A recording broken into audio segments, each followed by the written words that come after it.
Okay, that is enough. We need to stop the conversation about the real estate market that doesn't make sense. We are currently living in a tale of two different real estate markets. And all the talking heads that are out there going, me, me, me, me, me, it's kind of driving me crazy a little bit because they keep talking about the United States as like one big real estate monolith. And there is no way that that can be the case. You guys, we have 148.7 million housing units in a country that is literally 3.8 million square miles big. There is no way that this market isn't going to behave from one part of the country to another. So I'm really tired of having these conversations about median sale prices across the country or average number of units across the country. That doesn't make sense. And so I'm going to create a series of videos where we're going to talk about the different markets and how to talk about them from a perspective of why one part of the country is performing one way and another is performing different. My name is Nancy from Nancy Chu Homes. I'm a realtor here in Northern New Jersey. And in my 20 years in this business, I have done over $500 million of real estate. And the first thing I want to do today is definitely break down what the two different markets are doing. Okay. So half the country is experiencing home values falling. You're seeing price reductions and, 47 out of the 50 top metros are definitely experiencing home prices that kind of are reflecting prices from 2024. That's going to be the same market where you're seeing new construction price reductions up to about 6% right now. And I've heard a lot of people say things like, oh my gosh, those markets are crashing. Okay, crashing is a very specific word. I wouldn't say that that's what it's doing. I would tell you that it is, however, going through a real estate reset. Yeah, and in this resetting market, we're definitely seeing, more inventory than buyers in some cases. So yeah, that's what's happening. Okay, so I'm going to leave the resetting market aside and we're going to talk about the still heated market, which is the other half of the country where you are still seeing, clients having to fight for multiple offers. You see inventory down double digits. I myself personally have complained over and over again that since I started real estate 20 years ago, I am down about 80% in inventory.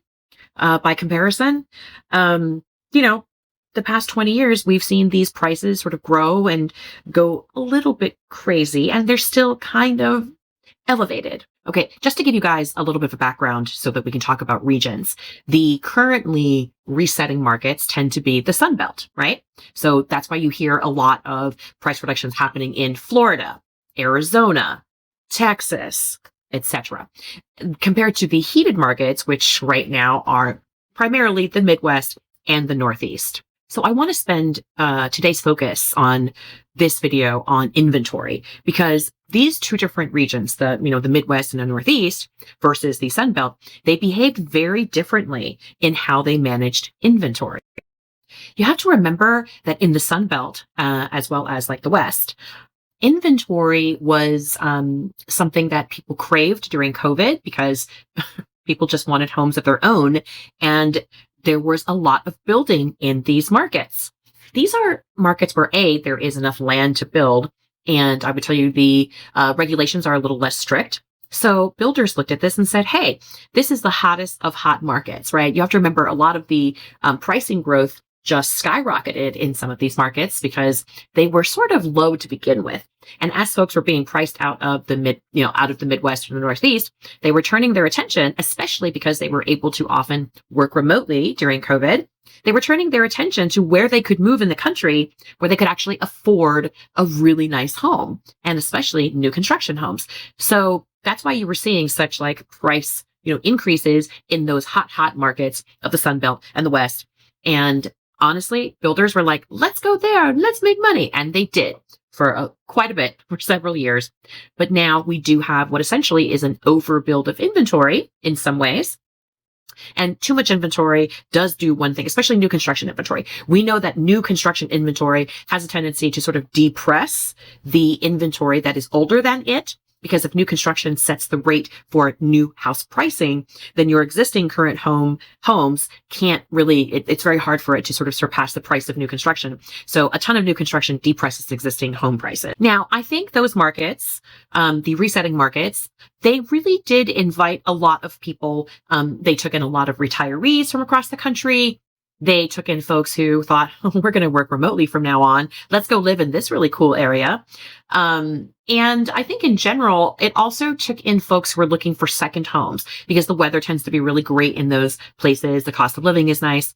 So you saw people purchase, especially in like Florida and Arizona, you saw a lot of purchasing of second homes, vacation homes from folks from all across the country. Now, don't forget, in particular, condos were a thing that sort of, ballooned during that time frame because for a lot of folks, if they're, moving to an area for a vacation home or a second home, a condo seemed like a great option because you're not managing the exterior of the property.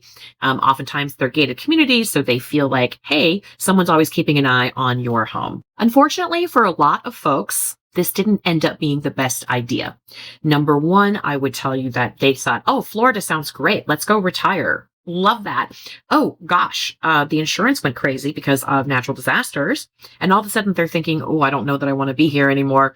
So these are some of the things, for instance, that caused a problem for them. I would also tell you that there were folks who moved out into that resetting area and then only to discover that the jobs that they thought were going to be remote forever, they're now being asked to come back to the office. So living in, say, Arizona isn't really working for the job that they had in New York City. And last but not least, while this isn't the most fun thing to talk about, when you make a giant move across the country from one place to another, sometimes you show up at the new place and you go, gosh, I'm having culture shock. This isn't, what I thought it was going to be. And sometimes even politically, it might not have been where you're comfortable. And you're thinking, okay, should I really be here? So my take on this is there's a lot of folks who made sort of, I don't want to call it rash, but decisions during that COVID period that seemed like the right choice at the time. But now that the world is changing, it might have been premature. So now that large influx of new construction, which has been depressing the cost or the value of existing homes in that resetting market, there's a lot of folks who are like, well, maybe this isn't where I want to be anymore. They want to go back to where they were. And they're finding it difficult to sell their homes for all the same reasons why they might have decided not to stay anymore. And it's particularly difficult if they purchase the house, during COVID times and have a really low interest rate. And now they're trying to sell the house for like possibly 2 to 3 times the interest rate that they purchased in. And we all know that the interest rate is a significant part of the affordability for, everybody, but especially also in that area. A literal 1/4 rate change, increase could potentially put 1.4 million people out of the affordability range. We'll spend a little bit time at some point in talking about that in a different video, but take my word for it. It's not great.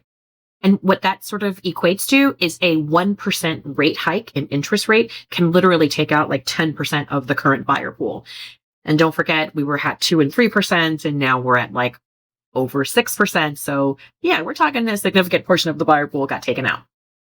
So when you hear a lot of that gloom and doom talk about recession and house prices crashing, etc., back it up a little, take a big deep breath.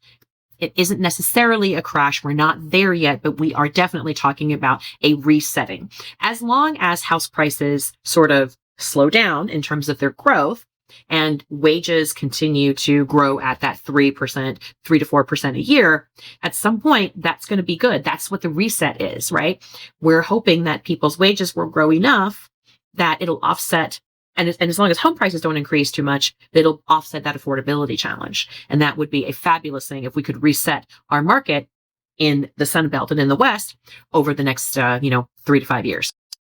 Okay, so let's move our attention to the heated markets, the Midwest and the Northeast, and how inventory was a challenge for them and has been the problem that the market there, what they have. And that is not enough houses to go around. Don't forget, during COVID, a lot of the builders put all their energy towards what they thought was the fast growing markets of the Sunbelt and the West. So they kind of looked at the Northeast and the Midwest and said, meh, we're not going to spend our energy here, which means no new construction, or at least not enough to make a difference. I'm not sure that people who call about purchasing a home in my market area, don't forget, I'm Northern New Jersey. I'm not sure people understand. They look at the national news and they come to me and they go, so I hear I have a lot of leverage right now. And I'm like, nope, you have no leverage. And it's really tough when that's the national narrative. And I have to take these clients who are stepping out and all they have exposure to is national narrative. And I have to sit down with them and go, okay, so the exact opposite of what you think is happening is actually happening in our market. That's a really tough hurdle that I have to work with for clients. So I'm going to end this video soon, but what I'm going to say is, the inventory is one of the biggest challenges. All right. I think next time I'll talk to you guys about affordability and why that's, part of this tale of two markets. But please understand that if you are stepping into the market, whether you're looking to sell or buy, you must understand your local market behavior.